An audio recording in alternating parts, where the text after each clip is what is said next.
Good morning बच्चों। मैं Amrita ma'am. जैसा कि आप लोग अभी देख रहे थे, अभी तक तो ऑफलाइन क्लासेस चल रही थी। आज से ऑनलाइन क्लासेस आपके स्टार्ट हो रही हैं। तो जो चैप्टर मैं स्टार्ट करी हूँ वो है द्विघात समीकरण। और चूँकि पिछले क्लास में जो जो बच्चे क्लास में आए होंगे, मैंने स्टार्ट किया था, कुछ ही बच्चे क्लास में थे, इसलिए मैं आज फिर से स्टार्ट कर देती हूँ और कुछ आगे का भी मैं आपको बताऊंगी। द्विघात समीकरण, आपने पॉलिनॉमियल चैप्टर हमने आपको पढ़ाया था, तो उसमें हमने आपको बताया था कि बहुपद क्या होता है। बहुपद का मतलब क्या हुआ कि जिसमें बहुत से पद हों, है ना। बहुपद का मतलब हो गया यानी जिसमें कई पद वाले व्यंजक, कई पद वाला व्यंजक, ठीक है। अब आपको हमने ये बताया था कि कोई भी पद जहाँ पे भी सेपरेट होता है किसी बहुपद में, वो प्लस या माइनस से सेपरेट होता है, प्लस से या माइनस से। जैसे मान लीजिए कोई पद है, पी एक्स बराबर आपका 2x लिखा हुआ है, इसमें कहीं प्लस माइनस नहीं लिखा है, यानी ये क्या हो गया, एक ही पद है, इसमें केवल कितने पद हैं, एक पद। इसी तरह से पी एक्स बराबर मान लीजिए आपका 2x + 3y लिखा हुआ है, it means it has two terms, यानी दो पद हो गए। ये कैसा व्यंजक हो गया, द्विपदी व्यंजक हो गया। इसी तरह से अगर तीन पद होंगे तो त्रिपदी व्यंजक हो जाता है। तो जितने भी पद उसमें होते हैं वो उसके अकॉर्डिंग उसका पदी व्यंजक हो जाता है। अब जो भी हमारे यहाँ पे चर राशि है, चर राशि की जो घात होती है, उसके अलावा हमने आपको बताया था बहुपद में, बहुपद होने के लिए क्या होना चाहिए, क्या चीज़ होनी चाहिए उसमें, कि जो एक्स या एक्स की जो घात होनी चाहिए वो कैसी होनी चाहिए,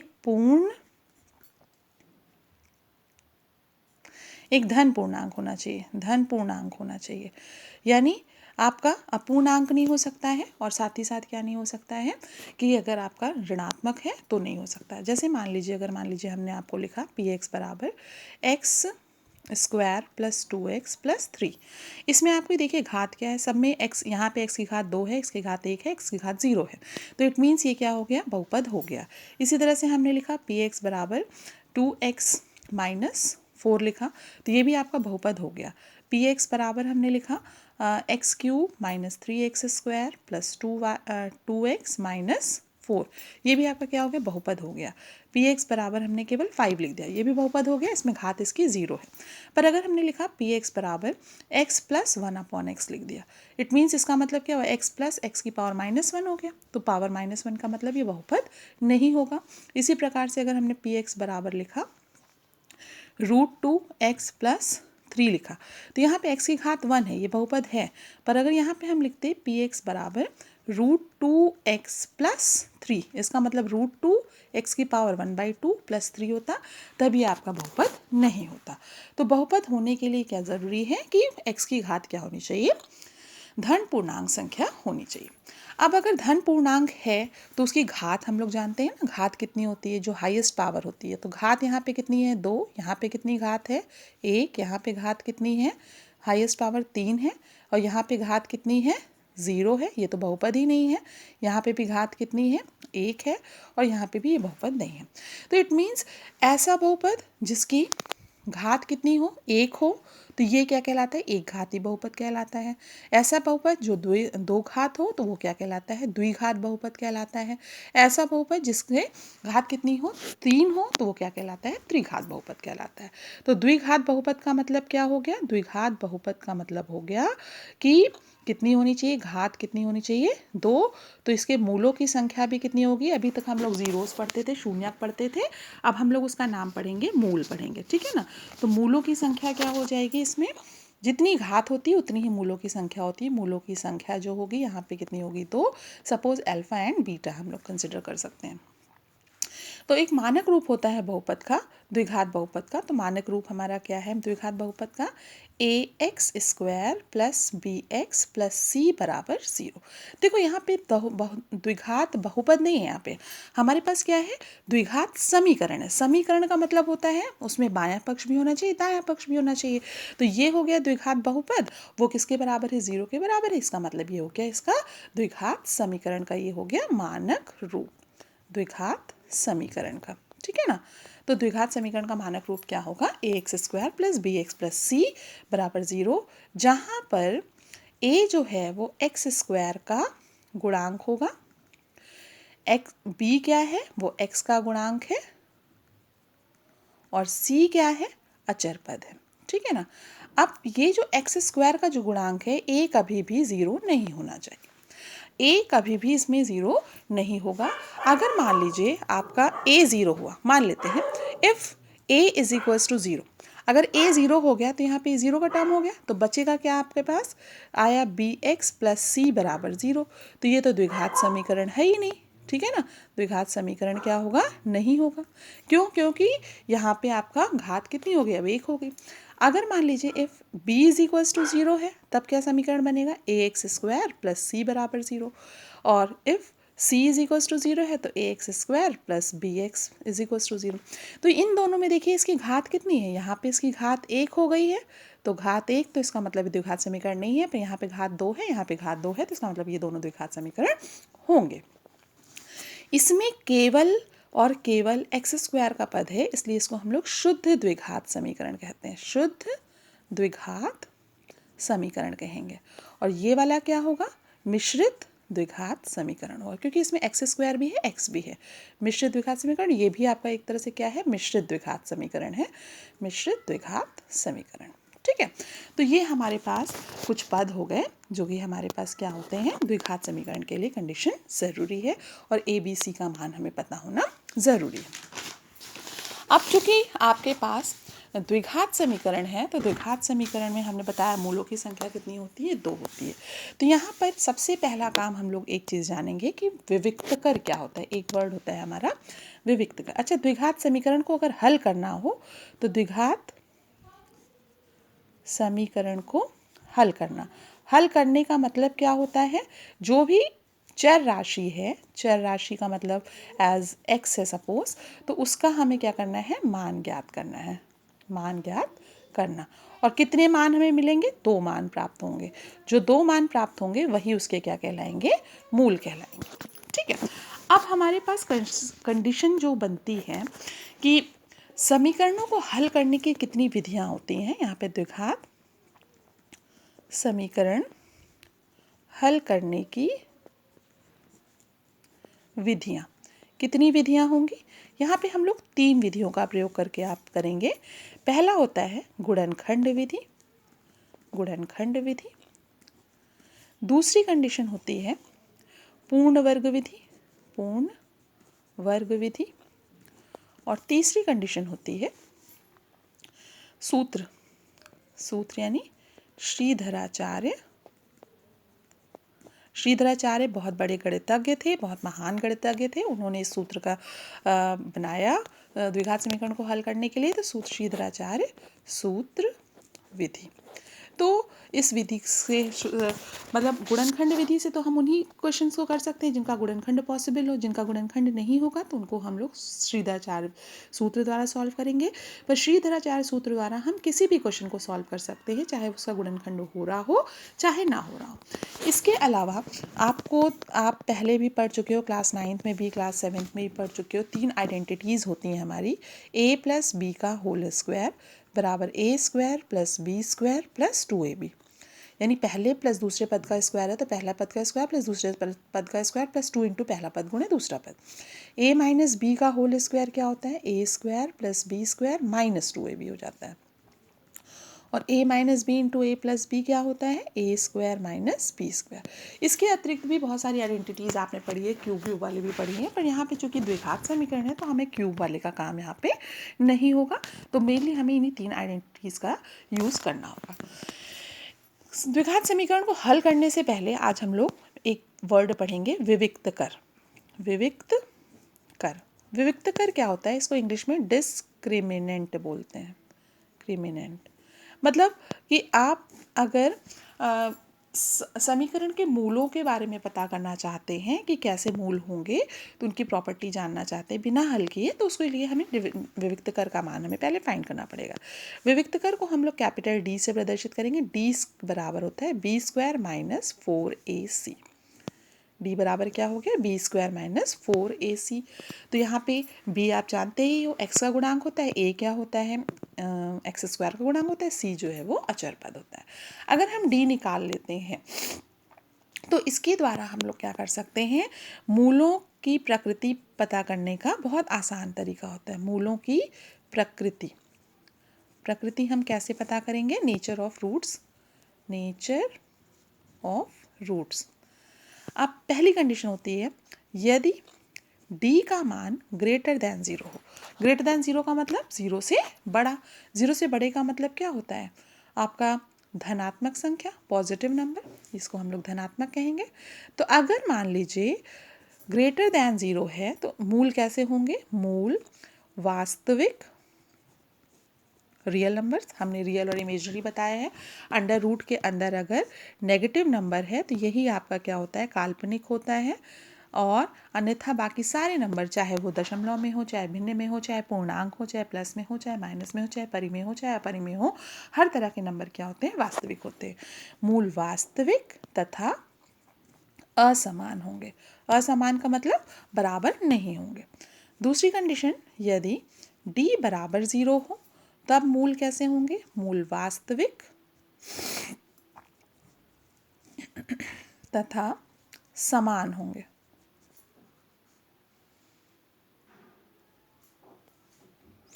और तीसरी कंडीशन, यदि d लेस देन 0 है, या लेस देन 0 का मतलब नेगेटिव नंबर हो गया, ऋणात्मक, तो मूल कैसे होंगे? मूल काल्पनिक होंगे, यानी वास्तविक नहीं होंगे, काल्पनिक तथा असमान,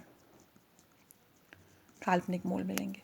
एक चौथी कंडीशन होती है छोटी सी, वो अलग से कंडीशन है, इफ d का मान पूर्ण वर्ग संख्या हो। पूर्ण वर्ग संख्या मान मालूम है? पूर्ण वर्ग संख्या का मतलब क्या होता है?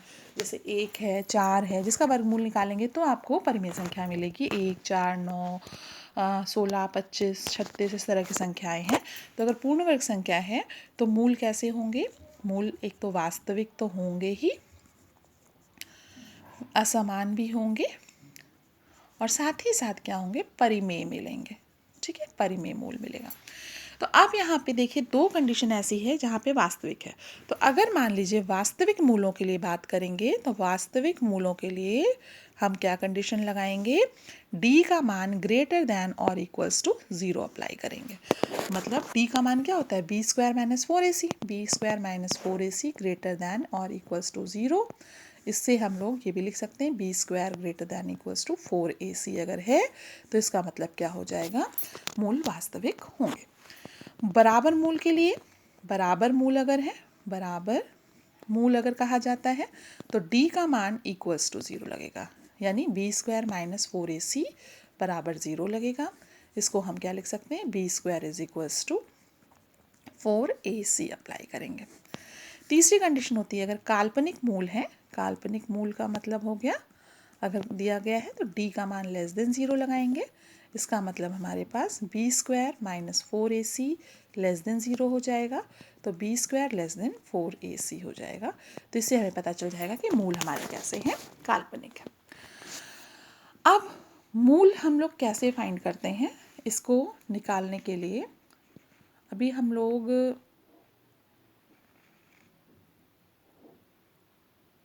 पहले समीकरणों को हल करना होगा, है ना। तो गुणनखंड विधि द्वारा हम समीकरण को, हम एक दो क्वेश्चंस आज आपको हम बताएंगे, उस पर बेस्ड आप एक्सरसाइज करेंगे। और फर्स्ट एक्सरसाइज तो बहुत ही सिंपल है, उसमें केवल आपको द्विघात पता करना है कि द्विघात समीकरण है कि नहीं है और जो कंडीशंस हैं। दूसरी एक्सरसाइज में हम लोग क्या करेंगे? उसको गुणनखंड विधि द्वारा समीकरण को हल करना है। तो गुणनखंड विधि द्वारा द्विघात समीकरण को हल करना। अब गुणनखंड विधि द्वारा तो हम उन्हीं क्वेश्चन को हल करेंगे जो कि हमारे गुणनखंड हो सकते हैं। जैसे मान लीजिए हम कंसिडर कर लेते हैं, सपोज एग्जाम्पल ले लें, लेते हैं 6x square minus x minus 2 बराबर 0। अब हमारे पास समीकरण है 6x square minus x minus 2 बराबर 0। अच्छा, इससे अगर मान लो a b c निकालना हो तो a बराबर 6 लिख सकते हैं, b बराबर -1 लिखेंगे, c बराबर -2 लिखेंगे। पर अभी हमें यहाँ पे इसका काम नहीं है, ये सूत्र वाले में हमें यूज़ करना पड़ेगा। हमारे पास समीकरण है 6x square minus x minus 2 बराबर 0। अब आप देख सकते हो कि समीकरण आपका किस रूप में है? जनरल है। अब आप इसका गुणनखंड आपने क्लास 9 में पढ़ा हुआ है, 6 और 2 को आपस में गुणा कर लीजिए। 6 गुणे 2 कितना हो गया? 12। अब 12 के ऐसे गुणनखंड करने हैं जिनका अंतर x का गुणांक यहाँ पे क्या है? 1 है ना, 1 आना चाहिए। तो 12 के गुणनखंड क्या होंगे? 1 गुणे 12, फिर 2 गुणे 6, फिर 3 गुणे 4, है ना, बस रिपीट हो गया। अब आप देखिए इसमें ऐसा कौन सा गुणनखंड है जिसमें अंतर कितना आना चाहिए? 1 आना चाहिए। 12 में से 1 घटाएंगे 11, 6 में से 2 घटाएंगे 4, 4 में से 3 घटाएंगे 1। तो इसका मतलब 4 गुणे 3 जो है ये हमारा सही है। तो इस 1 की जगह पे हम 4 - 3 लिखेंगे। तो हम हमेशा ब्रैकेट यूज़ करके चलेंगे। 6x² माइनस इस 1 की जगह पे कुछ नहीं है, यानी 1 है, 4 - 3 लिखेंगे ऑफ x - 2 बराबर 0। अब आप ब्रैकेट खोलेंगे। 6x² माइनस 4x हो गया, माइनस माइनस प्लस 3x - 2 बराबर 0। अब इन दोनों को कॉमन, इन दोनों में से कॉमन, इसमें से कितना कॉमन होगा? 2x कॉमन हुआ। यहाँ क्या बचा? 3x - 2 प्लस इन दोनों में कुछ कॉमन नहीं है, यानी 1, 3x - 2 बराबर 0। अब आप देखिए दोनों ब्रैकेट सेम हो गए, दोनों ब्रैकेट सेम आने चाहिए। तो 3x - 2 अब हम कॉमन ले लेंगे। तो यहाँ क्या बचेगा? 2x और यहाँ क्या बचेगा? +1 बराबर 0। हम ये गुणनखंड प्रक्रिया हम लोग क्लास 9 में ऑलरेडी कर चुके हैं, तो इसको आपको ध्यान देना है। अब जब दो ब्रैकेट का गुणनफल 0 के बराबर है तब हम लोग लिखेंगे यहाँ पे, और हाँ बराबर 0 जरूर चलेगा क्योंकि समीकरण है। अब यदि पहला ब्रैकेट यानी 3x - 2 बराबर 0 लिखा हमने, तो 3x बराबर क्या हो जाएगा? 2 उधर चला जाएगा तो प्लस में हो गया, फिर x बराबर कितना होगा? 2/3 आ गया। इसी तरह से दूसरा ब्रैकेट बगल में ही करेंगे। यदि 2x + 1 बराबर 0, तो 2x बराबर क्या हो जाएगा? 1 + 1 उधर जाएगा तो -1, तो x बराबर कितना हो जाएगा? -1/2 आ जाएगा। तो इस तरह से देखिए दो मूल प्राप्त हुए। एक x का मान कितना हुआ? 2/3, एक x का मान कितना हुआ? -1/2। अब दूसरा कोई क्वेश्चन हम लोग लेके करें इसी तरह से। अब मान लीजिए हमने लिया 9x² - 3x - 2 बराबर 0। अब आप देख सकते हो 9 गुणे 2 कितना हुआ? 9 गुणे 2 बराबर कितना हुआ? 18। अब 18 के ऐसे गुणनखंड करने हैं जिनका अंतर कितना आया? 3 है। तो अब 18 गुणनखंड पहले कर लीजिए। 1 गुणे 18, 2 गुणे 9, 3 गुणे 6। अब 18 में से 1 घटाएंगे तो 17 आएगा, 9 में से 2 घटाएंगे तो 7 आएगा, 6 में से 3 घटाएंगे तो 3 आएगा। यानी इस 3 की जगह पे 6 - 3 हमें करना पड़ेगा। तो 9x² - 6 - 3 ऑफ x - 2 बराबर 0। ब्रैकेट खोलेंगे। 9x² - 6x - +3x - 2 बराबर 0। इसमें से कॉमन 3x कॉमन, तो 3x - 2 + 1 कॉमन, 3x - 2 बराबर 0। अब 3x - 2 इंटू 3x + 1 बराबर 0। दो ब्रैकेट आ गए। अब क्या करेंगे? यदि 3x - 2 बराबर 0, और इधर क्या करेंगे? यदि 3x + 1 बराबर 0। यहाँ से 3x बराबर कितना हो गया? 2, यहाँ पे 3x बराबर कितना हो गया? -1, यहाँ पे x बराबर 2/3 और यहाँ पे x बराबर -1/3। तो इस तरह से x के दो मान हमें प्राप्त हो गए। एक x बराबर 2/3 और एक x बराबर -1/3। तो इस तरह से आप समीकरणों को हल करेंगे और उनको सॉल्व करके देखेंगे। एक थोड़ा सा और हम बड़ा सा ले लेते हैं। सपोज तीसरा एग्जाम्पल 48x² - 13x - 1 बराबर 0। अब आप देख सकते हो 48 × 1 कितना हुआ? 48 × 1 बराबर 48 हो गया। अब 48 के गुणनखंड करने हैं तो 1 × 48 हुआ, फिर 2 × 24 हुआ, फिर 3 × 16 हुआ, फिर 4 × 12 हुआ, फिर 5 से होगा नहीं, 6 8 16। अब तो रिपीट हो गया। अब ऐसा चाहिए, ऐसे गुणनखंड चाहिए जिनका अंतर 13 है। 48 में से 1 घटाया 47, 24 में से 2 घटाया 22, 16 में से 3 घटाया 13। तो यानी 16 - 3 लिखना पड़ेगा यहाँ पे। तो 48x² - 16 - 3 ऑफ x - 1 बराबर 0। 48x² ब्रैकेट खोलेंगे तो 16x - 3x - 1 बराबर 0। इसमें से ब्रैकेट कॉमन लेंगे। 16x कॉमन, 3x - 1 + 1, 3x - 1 बराबर 0। तो 3x - 1 को कॉमन लिया हमने, 16x + 1 हो गया बराबर 0। अब यदि 3x - 1 बराबर 0, यदि 16x + 1 बराबर 0, तो 3x बराबर 1 हो गया, 16x बराबर -1 हो गया, तो x बराबर 1/3 हो गया और यहाँ पे x बराबर -1/16 हो गया। तो इस प्रकार से आप देखिए कोई भी समीकरण होगा तो उसको गुणनखंड विधि से हम इस तरह से हल कर लेंगे। तो बच्चों इसकी आप लोग आज प्रैक्टिस करेंगे और एक्सरसाइज को करने की कोशिश करेंगे। तो हम आपको आज एक्सरसाइज दिखा देते हैं।